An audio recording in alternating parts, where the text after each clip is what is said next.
سلام بر خدمت همه بینندگان عزیز. اینجا محمد حسین سعید هستم، دانشجوی زبان فارسی در خانه فرهنگ ایران راولپنڈی. از شهر اسلام آباد با شما سخن میگویم. یک سال پیش بود، بهار داشت از راه بود، هوا تازه شده بود.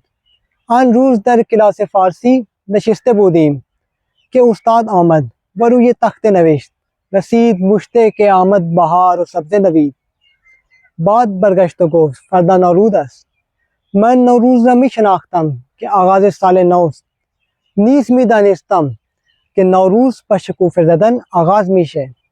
استاد همان روز سفره 7 سین را معرفی نمود و آن وقت فهمیدم که این سفره هم نمادین است و نوروز پیش از یک جشن باستانی است. و با این دعا از شما اجازه میگیرم. همه سال وقت تو پیروز باد، شبانه سیه بر تو نوروز باد.